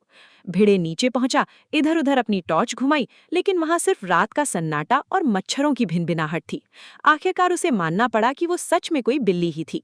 भिड़े ने ऊपर देखा तो जेठालाल बैल्कनी में ऐसे खड़ा था जैसे कोई कुतुब मीनार का मुआयना कर रहा हो। भिड़े का शक अभी पूरी तरह से मरा नहीं था। उसने सीधा जेठालाल की आंखों में आंखें डालकर पूछा कि वो इतनी रात को बैल्कनी में क्या अगड़ बगड़म कर रहा है। जेठालाल ने तुरंत अपनी टूटी फूटी मराठी का ब्रह्मास्त्र छोड़ दिया और भिड़े को ज्ञान देने लगा बोला कि उसे अपने घुटनों पर गुड़गांव का तेल लगाना चाहिए। भिड़े का पारा 7वें आसमान पर पहुंच गया। वो चिल्लाया कि घुटनों को मराठी में गुड़घे कहते हैं, गुड़गांव नहीं। लेकिन जेठालाल ने तुरंत बाजी पलट दी और कहा कि कल सुबह जब भिड़े को बापूजी के सामने 25 उठक बैठक करनी पड़ेगी तो उसके घुटनों से कुड़ुम कुड़ुम की आवाज आएगी। इस भयंकर बेइज्जती को सुनकर भिड़े का मुंह लाल हो गया और वो बड़बड़ाता हुआ अपने घर की तरफ लौट गया। जेठालाल ने चैन की एक गहरी सांस ली, क्योंकि उसे लगा कि बाघा ने चेक को सोसाइटी ऑफिस के अंदर सरका दिया होगा। उसने बैल्कनी से ही आसमान की तरफ देखकर हवा में जीत का पंच मारा, लेकिन जेठालाल की ये खुशी सिर्फ अगले 30 सेकंड की मेहमान थी। जेठालाल का फोन अचानक वाइब्रेट हुआ। स्क्रीन पर बाघा का नाम चमक रहा था। जेठालाल ने फोन उठाते ही बाघा को शाबाशी देनी शुरू कर दी, लेकिन दूसरी तरफ से जो बाघा की रुआंसी आवाज आई, उसने जेठालाल के पैरों तले से जमीन ही नहीं, पूरी गोकुलधाम सोसाइटी खींच ली। बाघा ने बताया कि चेक ऑफिस के अंदर नहीं गया है। जेठालाल का दिमाग फट पड़ा। उसने पूछा क्यों, तो बाघा ने एक ऐसा शब्द बोला जिसने जेठालाल की रातों की नींद हमेशा के लिए उड़ा दी। उम्रा, वो मनहूस लकड़ी की पट्टी जो ऑफिस के दरवाजे के नीचे लगी थी, उसने चेक के अंदर जाने के सारे रास्ते बंद कर दिए थे। दरवाजे के चारों तरफ सुई जाने जितनी भी जगह नहीं थी। जेठालाल को ऐसा लगा जैसे किसी ने चलती ट्रेन से नीचे फेंक दिया हो। उसने बाघा को वहीं रुकने का हुक्म दिया और खुद एक खौफनाक फैसला कर लिया। रात के 2 बज चुके थे और अब इस महासंकट से निकलने के लिए जेठालाल को गोकुलधाम के फायर ब्रिगेड की जरूरत थी। उसने सीधे तारक मेहता को फोन मिलाया। बेचारी अंजलि भाभी के करेले के जूस के असर में गहरी नींद सो रहे तारक मेहता ने जैसे ही फोन उठाया, जेठालाल ने बिना किसी भूमिका के पूछा, लगा दिया नश्तर? तारक मेहता की आधी नींद तो इसी बेहुदा सवाल से उड़ गई। उन्होंने झल्ला कर कहा कि वो तारक मेहता बोल रहे हैं, कोई कसाई नहीं। जेठालाल ने लगभग रोते हुए पूरी कहानी सुनाई कि कैसे वो मनहूस उम्रा उनकी जिंदगी का सबसे बड़ा कांटा बन गया है। तारक मेहता ने नींद में बड़बड़ाते हुए कहा कि सुबह बॉस उनकी जान लेता है और रात को जेठालाल। वो एक घुंघरू बन चुके हैं जो बस बजता ही जाता है। लेकिन जेठालाल की मिन्नतों के सामने तारक मेहता का दिल पिघल ही गया। पर तभी एक और भयानक रुकावट उनके सामने खड़ी हो गई। अंजलि भाभी जाग चुकी थीं। उन्होंने तारक मेहता को रात के 2 बजे कपड़े बदलते देख लिया। उनकी आंखों में वो शक था जो किसी भी शादीशुदा आदमी की रूह कपा दे। तारक मेहता ने हड़बड़ाहट में झूठ बोला कि वो बस ऐसे ही चक्कर मारने जा रहे हैं क्योंकि जेठालाल को बापूजी की उठक बैठक की टेंशन है। अंजलि भाभी का दिमाग चकरा गया कि जेठालाल क्यों बापूजी से उठक बैठक करवाएगा। तारक मेहता ने किसी तरह बात घुमाई और वहां से भाग निकले। उधर जेठालाल दबे पांव अपने घर से निकलने ही वाला था कि उसे लगा बापूजी को बता देना चाहिए, वरना अगर वो उठे और जेठालाल को नहीं पाया तो पूरी सोसाइटी में हाहाकार मच जाएगा। वो कांपते हुए बापूजी के कमरे में गया और वहां जो नजारा उसने देखा, उसने जेठालाल का खून ही सुखा दिया। बापूजी गहरी नींद में मुस्कुरा रहे थे और नींद में ही बड़बड़ा रहे थे। वो सपना देख रहे थे कि सोसाइटी ऑफिस से चेक मिल गया है और भिड़े पूरी सोसाइटी के सामने कान पकड़कर उठक बैठक कर रहा है। बापूजी की ये मासूम खुशी देखकर जेठालाल का कलेजा मुंह को आ गया। उसे एहसास हुआ कि अगर कल सुबह चेक नहीं मिला तो ये सपना एक भयानक दुष्स्वप्न में बदल जाएगा और बापूजी का जो रौद्र रूप देखने को मिलेगा वो किसी प्रलय से कम नहीं होगा। बापूजी अचानक जाग गए और जेठालाल से पूछा कि उसने क्यों जगाया। जेठालाल ने हड़बड़ाकर कहा कि उसे नींद नहीं आ रही है और वो नीचे टहलने जा रहा है। बापूजी ने कहा कि वो उसे लोरी सुना देते हैं। जेठालाल ने तुरंत हाथ जोड़े और वहां से ऐसे भागा जैसे पीछे शेर पड़ा हो। अब मंजिल सिर्फ एक थी, अब्दुल की दुकान। जेठालाल और तारक मेहता जब अब्दुल की दुकान के पास पहुंचे तो वहां का नजारा देखकर मेहता साहब का सिर चकरा गया। बाघा और बावरी हवा में ऐसे हाथ पैर मार रहे थे जैसे रात के 2 बजे बिना संगीत के गरबा खेल रहे हों। तारक मेहता ने चिढ़कर पूछा कि क्या यहाँ कोई प्रतियोगिता चल रही है। बाघा ने मासूमियत से बताया कि वो गरबा नहीं खेल रहे बल्कि मच्छरों से जंग लड़ रहे हैं। जेठालाल ने अपना आपा खोते हुए दोनों को पास बुलाया और कहा कि अब इस चेक का क्या किया जाए। बावरी ने तुरंत अपने दिमाग के घोड़े दौड़ाए और एक ऐसा आइडिया दिया जिसने मेहता साहब के पैरों के नीचे से जमीन खिसका दी। बावरी ने कहा, हम ताला ही तोड़ देते हैं। बाघा ने उसे प्यार से समझाया कि ताला तोड़ने के बाद सुबह नया ताला लगाना पड़ेगा और पोपटलाल अपनी पुरानी चाबी से नया ताला कैसे खोलेगा। सीधा शक जेठालाल पर जाएगा। तब बाघा ने एक ऐसी खौफनाक तरकीब निकाली जो जेठालाल को सीधा जेल पहुंचा सकती थी। बाघा ने धीरे से कहा, हम एक डुप्लीकेट चाबी वाले को बुलाएंगे, ताला खोलेंगे, चेक अंदर रखेंगे और वापस उसी चाबी से ताला मार देंगे। तारक मेहता ने तुरंत चेतावनी दी कि ये एक महाअपराध है। किसी और की प्रॉपर्टी की डुप्लीकेट चाबी बनाना सीधा सीधा गैर कानूनी है। लेकिन जेठालाल अब आर पार की लड़ाई पर उतर आया था। उसने सीना ठोक कर कहा कि बापूजी की इज्जत बचाने के लिए वो आर्थर रोड जेल में चक्की पीसने को भी तैयार है। बाघा ने इंटरनेट पर उंगलियां घिसी और घिसूमल नाम के एक चाबी वाले का नंबर निकाला। बाघा के लॉजिक के हिसाब से ये आदमी चाबी घिस घिस कर ही घिसूमल बन गया था। जेठालाल को इस बकवास से कोई लेना देना नहीं था, उसे बस अपना ताला खुलवाना था। बाघा ने सीना तान कर घिसूमल को गोकुलधाम आने का फरमान सुनाया, लेकिन फोन के उस पार से जो जवाब आया उसने जेठालाल और तारक मेहता के पैरों तले जमीन खिसका दी। घिसूमल ने बड़े ही नवाबों वाले अंदाज में बताया कि वो अभी गोरेगांव में नहीं बल्कि सिंगापुर में छुट्टियां मना रहा है। सिंगापुर? जेठालाल का दिमाग सुन्न पड़ गया। बावरी मुरादाबाद तक पहुंची थी, बाधा सीधा देश के बाहर निकल गया। जेठालाल को समझ नहीं आ रहा था कि वो अपना सर कहाँ पटके। रात के बज रहे थे और गोकुलधाम का कोई भी इंसान, खासकर वो सखाराम का मालिक भिड़े, कभी भी जाग सकता था। जेठालाल की हालत उस बकरे जैसी हो गई थी जिसे पता है कि सुबह हलाल होना है, लेकिन वो भाग नहीं सकता। बाघा ने एक और नंबर ट्राई किया, लेकिन उस चाबी वाले ने रात में आने से साफ मना कर दिया, क्योंकि उसे जेठालाल की आवाज ही किसी खूंखार चोर जैसी लग रही थी। क्या अब जेठालाल को कोई ऐसा मसीहा मिलेगा जो इस रात के अंधेरे में आकर उसकी इज्जत नीलाम होने से बचा ले? तभी आखिरी उम्मीद बनकर सामने आया एक नाम, गफूर भाई। जेठालाल ने कांपते हाथों से गफूर भाई को फोन मिलाया। गफूर भाई आने को राजी तो हो गया, लेकिन उसने एक ऐसा तीखा सवाल दाग दिया जिसने जेठालाल की सिट्टी पिट्टी गुम कर दी। गफूर ने पूछा कि इतनी रात को सोसाइटी के ऑफिस का ताला क्यों खुलवाना है? क्या आपके पास सेक्रेटरी की परमिशन है? जेठालाल ने बिना सोचे समझे अपने जीवन का सबसे खतरनाक दांव खेल दिया। उसने सीना ठोक कर कह दिया कि परमिशन की कोई जरूरत नहीं है, क्योंकि वो खुद ही सोसाइटी का सेक्रेटरी आत्माराम तुकाराम भिड़े है।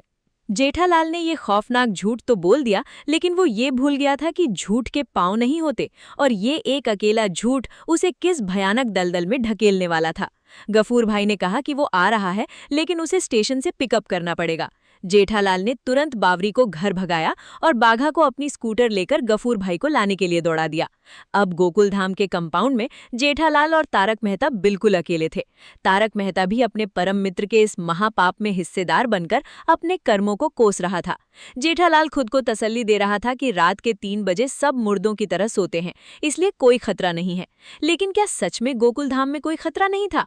बाघा अपनी स्कूटर भगाते हुए वापस लौटा और उसके साथ था गफूर भाई। जेठालाल ने गहरी सांस ली और गफूर भाई का स्वागत किया, लेकिन गफूर भाई की शातिर आंखों ने जेठालाल को ऊपर से नीचे तक स्कैन किया और एक ऐसा सवाल पूछा जिसने जेठालाल के हलक में कांटे चुभा दिए। गफूर ने पूछा कि आप कौन हैं?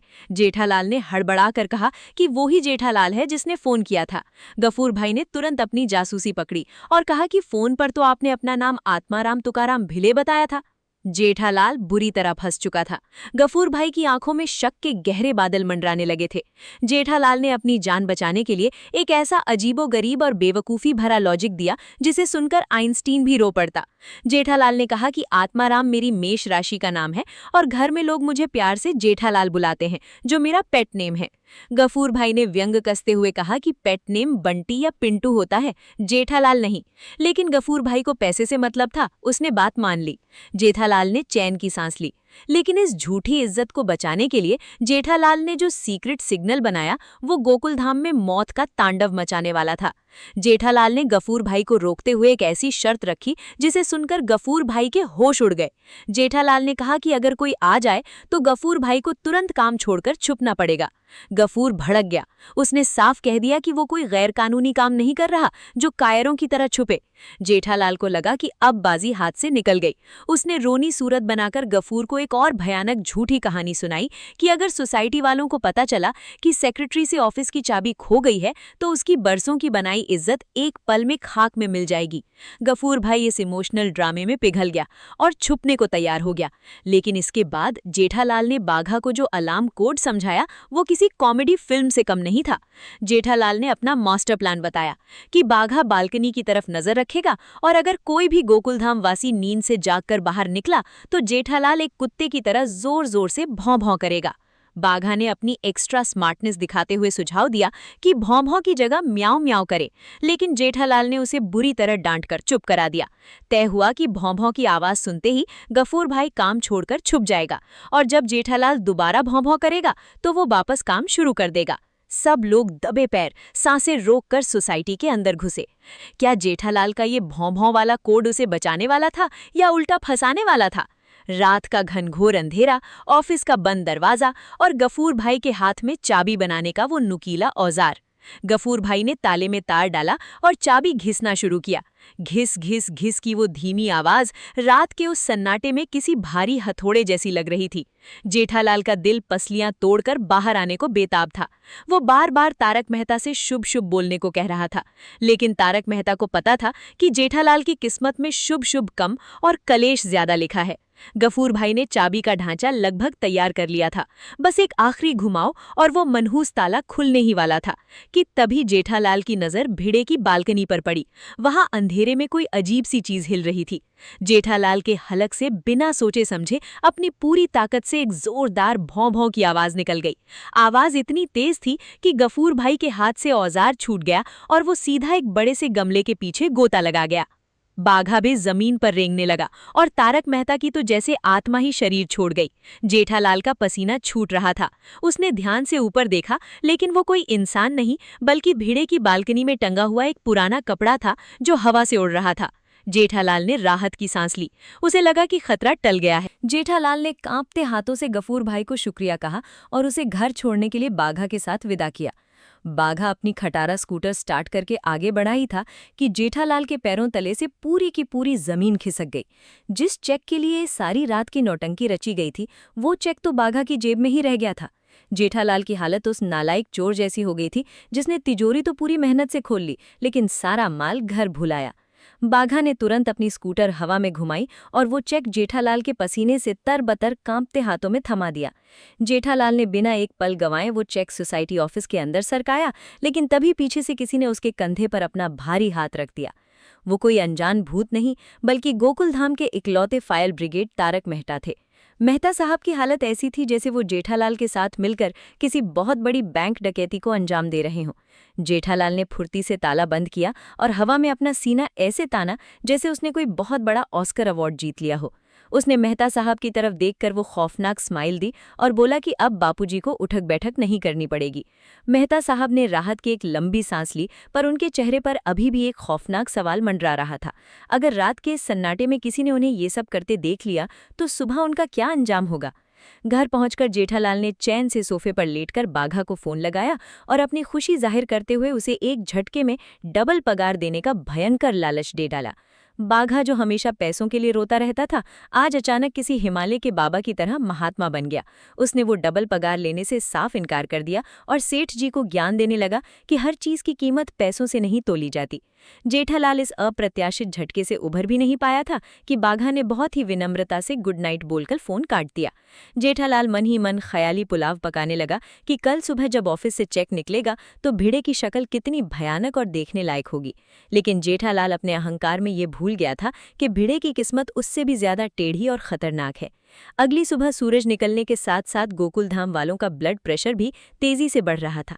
अय्यर और बबीता के घर में टेंशन का माहौल बिल्कुल वैसा था जैसे वर्ल्ड कप का फाइनल ओवर चल रहा हो। अय्यर फुल ओवर कॉन्फिडेंस में था कि आज तो चंपकलाल ही उठक बैठक करेगा, क्योंकि उसका मानना था कि साइंस और आत्माराम भिड़े अपनी जिंदगी में कभी गलत नहीं हो सकते। बबीता को जेठालाल पर पूरा भरोसा था, लेकिन इस भयंकर कन्फ्यूजन के बीच सोढ़ी ने एक ऐसा धमाका किया जिसने सबकी धड़कनें बढ़ा दी। सोढ़ी ने अपनी स्टाइल में ऐलान किया कि पोपटलाल चाबी लेकर आ रहा है और ताला खुलते ही पानी का पानी और पेट्रोल का पेट्रोल हो जाएगा। लेकिन क्या वो ओरिजिनल चाबी सच में आज वो ताला खोल पाएगी? उधर अपने घर में तारक मेहता ऐसे पसीने छोड़ रहे थे जैसे उनके घर पर ही इनकम टैक्स की रेड पड़ गई हो। अंजलि ने जब अपने पति से पूछा कि वो इतने गुमसुम क्या सोच रहे हैं, तो तारक मेहता के मुंह से गलबराहट में गलती से कल रात के बारे में निकल गया। अंजलि की आंखें शक से एकदम चौड़ी हो गई। तारक मेहता ने तुरंत अपनी जुबान को ब्रेक लगाया, बात घुमाई और चंपकलाल भिड़े की शर्त का एक झूठा बहाना बना दिया। पूरी सोसाइटी में खौफ का साया मंडरा रहा था। डॉक्टर हाथी के घर में तो टेंशन के मारे हाथी भाई की परमानेंट भूख ही मर गई थी। कोमल उन्हें गर्मा गर्म कचौरी ऑफर कर रही थी, लेकिन हाथी भाई का दिमाग सिर्फ एक ही भयानक सवाल में अटका था, आज सबके सामने किसकी इज्जत का कचरा होने वाला है। भिड़े के घर का नज़ारा तो किसी महायुद्ध की तैयारी से कम नहीं था। भिड़े अपनी माधवी के सामने आईने में देखकर ऐसे तैयार हो रहा था जैसे आज वो सीधे जेठालाल का वध करके ही घर लौटेगा। भिड़े को 100% यकीन था कि जेठालाल झूठ बोल रहा है। माधवी ने परेशान होकर ताना मारा कि चंपकलाल जी को सजा मिलेगी तो क्या उसे सच में मजा आएगा। भिड़े ने अपनी वो खौफनाक और शातिर हंसी हंसी और कहा कि जेठालाल को झूठ बोलने से पहले 1000 बार सोचना चाहिए था। भिड़े का ओवर कॉन्फिडेंस आसमान की ऊंचाइयों को छू रहा था। उसने ऐलान कर दिया कि वो अभी पोपटलाल से चाबी लेकर जेठालाल का वो भयंकर झूठ पूरी सोसाइटी के सामने बेनकाब करेगा। लेकिन बेचारे भिड़े को क्या पता था कि पोपटलाल के हाथ में जो चाबी है उसका रास्ता आज इतना आसान नहीं होने वाला है। जेठालाल अपनी बालकनी से सूर्यदेव को जल चढ़ा रहा था और पूरी श्रद्धा से संस्कृत के भारी भरकम मंत्र पढ़ रहा था, लेकिन उसकी आधी से ज्यादा नजर भिड़े के घर पर ही जमी हुई थी। जेठालाल अंदर ही अंदर उस शातिर हॉलीवुड विलन की तरह हंस रहा था जिसने पूरी दुनिया को बेवकूफ बनाकर जीत हासिल कर ली हो। भिड़े ने बालकनी से जेठालाल को देखा और ताना मारा कि आज उठक बैठक के लिए पूरी तरह तैयार रहना। जेठालाल ने भी बिना पलक झपकाए पलटवार किया और भिड़े को अपने घुटनों के लिए ढेर सारा गुड़गान का तेल लाने को कह दिया। जेठालाल का सीना गर्व से चौड़ा था। आखिर रात के अंधेरे में उसने खुद अपने हाथों से चेक ऑफिस के टेबल पर रखा था। जेठालाल ने बापूजी को नीचे चलने का इशारा किया, लेकिन बापूजी के मन में तो कुछ और ही खतरनाक प्लान चल रहा था। बापूजी एकदम भारी टशन में आ गए। उन्होंने जेठालाल से पूछा कि वो तैयार है ना। जेठालाल ने मन ही मन सोचा कि अरे बापूजी, आपकी ये जीत पक्की करने के लिए मैंने रात भर लोहे से पंगे लिए हैं, बेचारे गफूर भाई की जान सुखा दी है।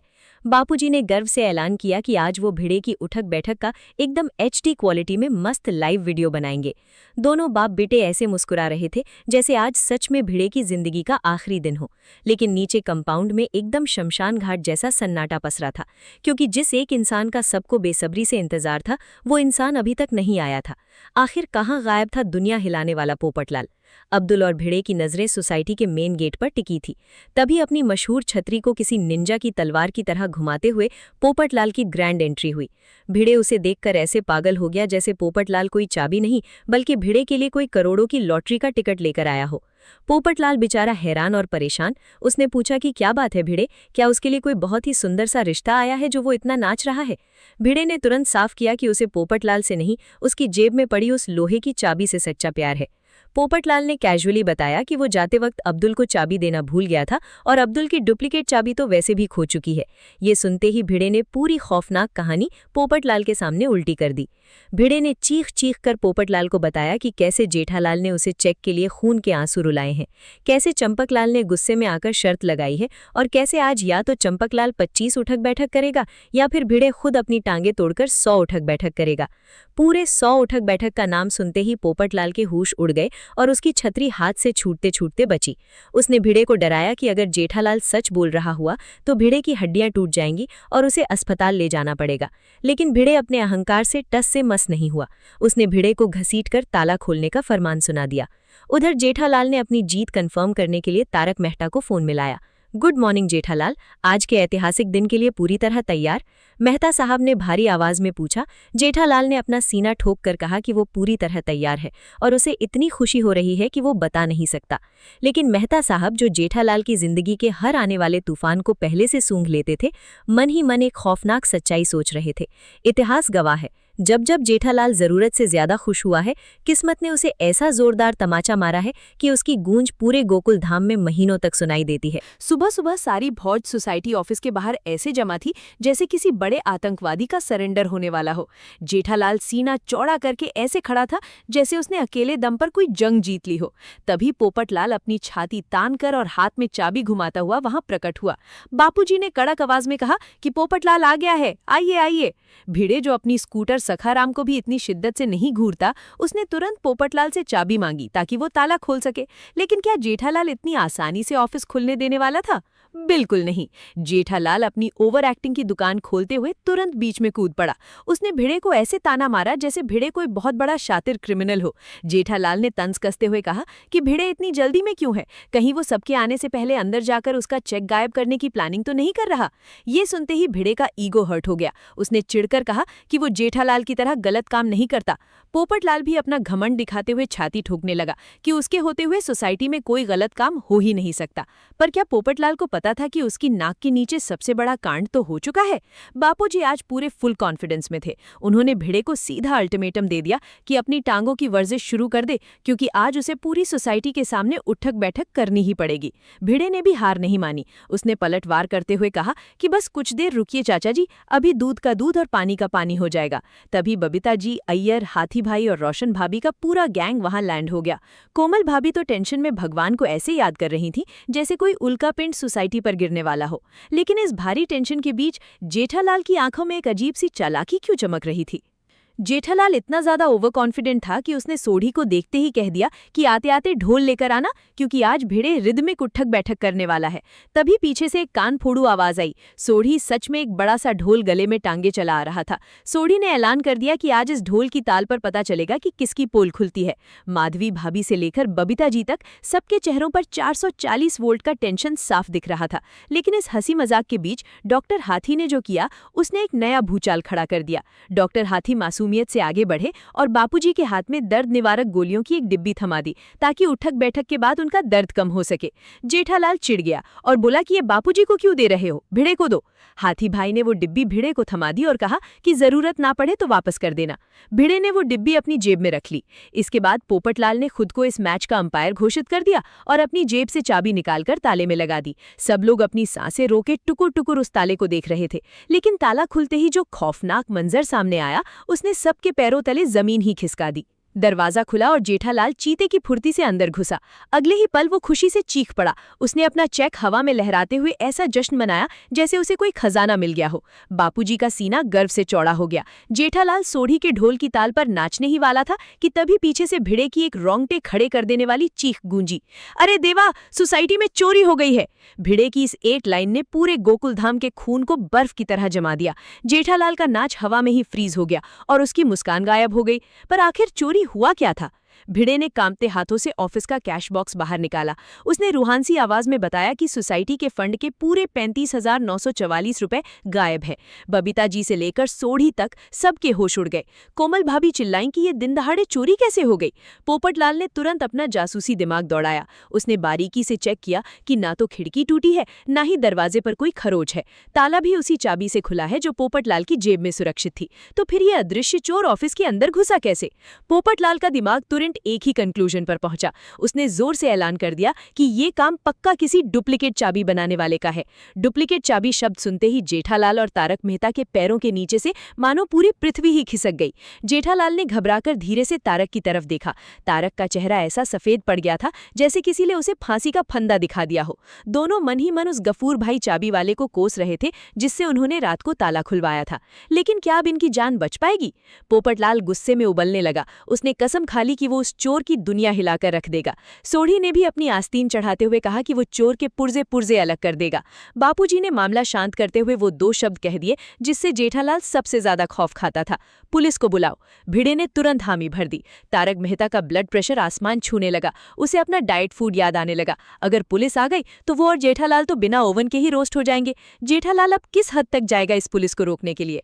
जेठालाल ने अपना सबसे बड़ा ब्रह्मास्त्र चलाया, जो असल में उसकी सबसे बड़ी बेवकूफ़ी साबित हुई। उसने हकलाते हुए कहा कि पुलिस के झंझट में क्यों पड़ना, 35,000 ही तो है, वो अपनी जेब से इस नुकसान की भरपाई कर देगा। ये सुनते ही सब लोग चौंक गए। बबीता जी, अय्यर और हाथी भाई का शक गहरा हो गया। अगर आज जेठालाल चोरी का पैसा भर रहा है तो कल सोसाइटी में किसी के घर में लाखों की चोरी हुई तब क्या होगा?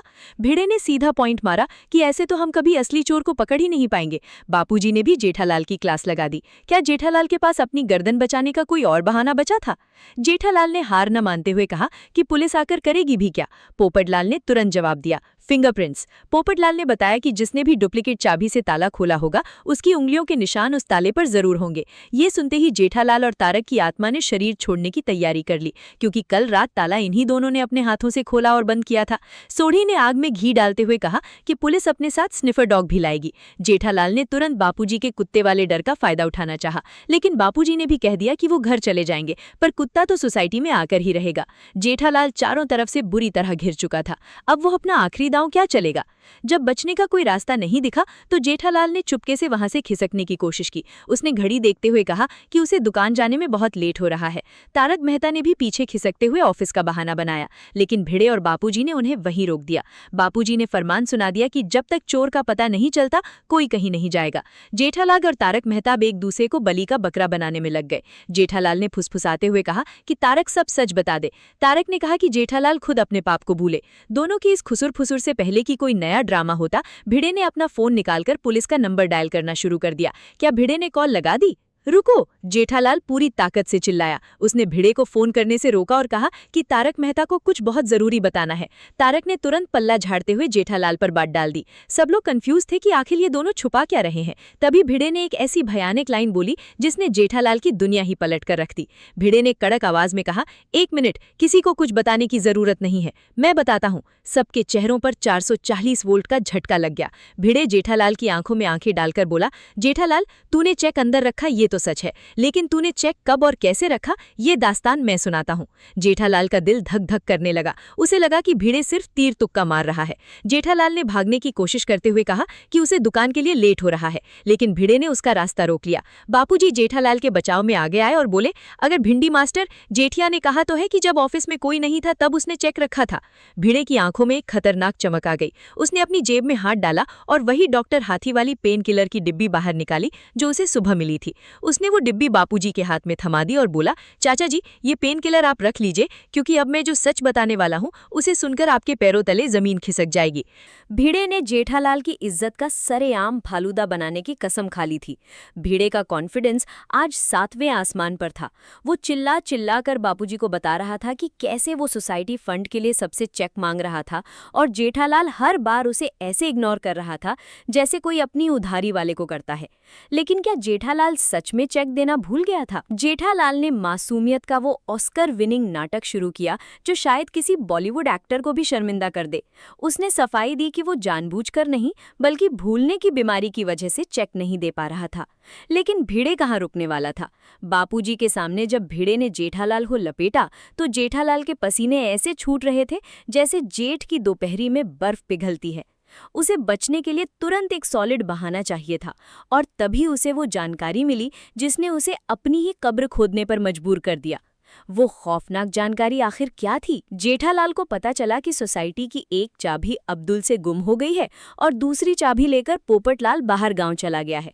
बस जेठालाल ने आओ देखा ना ताओ, मौके पर ऐसा चौका मारा कि गेंद सीधा गोकुलधाम के बाहर। उसने बापूजी के सामने सीना तानकर बोल दिया कि उसने अपना चेक तो सोसाइटी ऑफिस में ऑलरेडी रख दिया है। लेकिन जेठालाल ये भूल गया था कि सामने खड़ा इंसान आत्माराम तुकाराम भिड़े है, जो इंसान नहीं गोकुलधाम का चलता फिरता सीसीटीवी कैमरा है। बापूजी ने जेठालाल का पक्ष लिया, लेकिन भिड़े ने जो अगला पत्ता फेंका उसने जेठालाल के पैरों तले से जमीन ही खींच ली। भिड़े ने ऐसा क्या किया? भिड़े ने चीख कर कहा, सफेद झूठ। जेठालाल ने चेक पहले नहीं बल्कि कल रात को चोरों की तरह दबे पांव अंधेरे में रखा है। बापूजी का पारा भयंकर तरीके से 7वें आसमान पर पहुंच गया।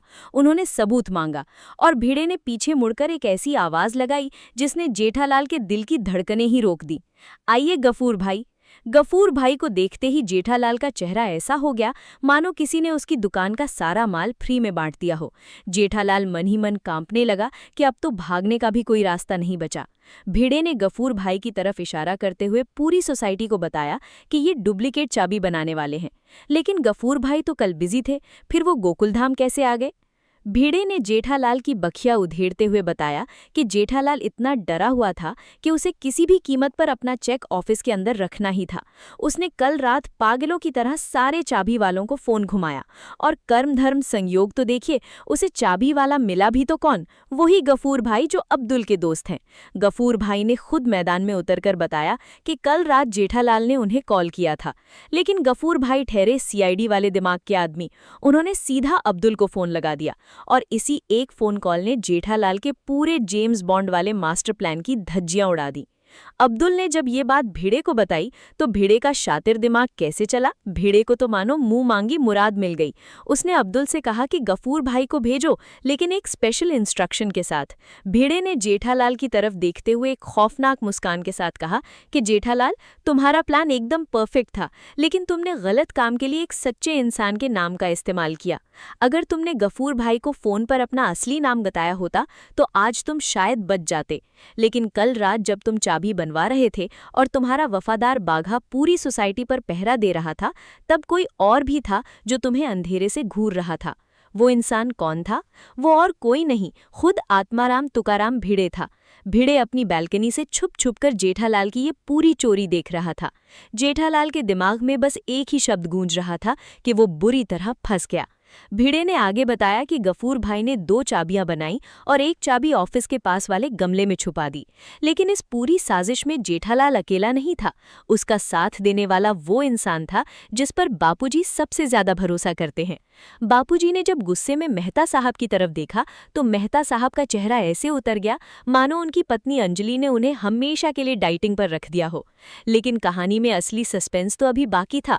भिड़े ने आगे जो खुलासा किया उसने पूरी सोसाइटी में भूकंप ला दिया। भिड़े ने आखिर क्या किया था? भिड़े का सीना चौड़ा हो गया। उसने बताया कि जब जेठालाल और मेहता साहब अपना काम करके घर चले गए तब वो खुद नीचे आया। उसने गमले से चाबी निकाली, सोसाइटी ऑफिस का ताला खोला, अंदर घुसा, अलमारी खोली और सोसाइटी के सारे पैसे निकाल लिए। ये सुनते ही पूरी सोसाइटी के पैरों तले जमीन खिसक गई। भिड़े ने बड़ी चालाकी से बताया कि उसने ये सब सिर्फ चोरी का नाटक रचने के लिए किया था, क्योंकि वो जानता था कि जैसे ही पुलिस का नाम आएगा जेठालाल डर के मारे सच उगल देगा। क्या भिड़े की ये चाल कामयाब हुई? बिल्कुल हुई। जेठालाल ने गर्दन झुकाकर जैसे ही अपना जुर्म कबूला, गोकुलधाम में प्रलय आ गया। बापूजी अपनी छड़ी लेकर जेठालाल के पीछे ऐसे दौड़े जैसे कोई भूखा शेर अपने शिकार के पीछे दौड़ता है। जेठालाल अपनी जान हथेली पर रखकर ऐसे भागा जैसे उसके पीछे बापूजी नहीं, साक्षात यमराज पड़े हों। वो चीखता रहा और सीधा अपने घर में घुसकर दरवाजा ऐसे बंद किया जैसे कोई किले का भारी भरकम दरवाजा बंद करता है। जेठालाल डर के मारे अपनी बालकनी में आ गया। भिड़े को तो जैसे मजा आ रहा था, उसने तुरंत बापूजी को भड़काया। जेठालाल को समझ आ गया था कि अब उसका खेल खत्म है। उसने बालकनी से ही हाथ जोड़कर अपने बचाव की आखिरी कोशिश की। उसने बापूजी से कहा कि कल सुबह बापूजी उस पर बहुत गर्व कर रहे थे। अपने पिता के उस गर्व को टूटने से बचाने के लिए और उनके गुस्से के खौफ से जेठालाल ने वो सफेद झूठ बोल दिया था।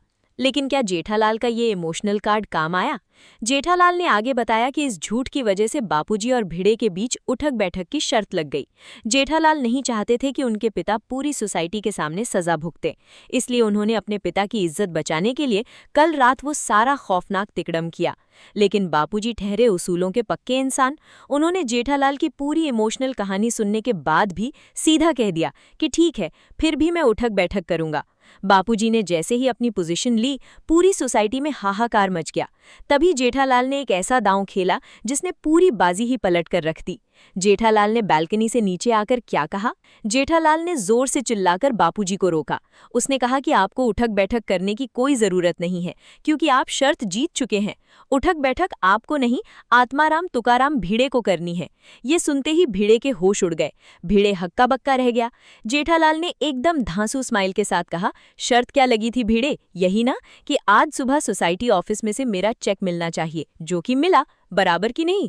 गोकुलधाम के सारे लोग अचानक हवा के रुख की तरह बदल गए। सब एक सुर में चिल्लाने लगे, बराबर।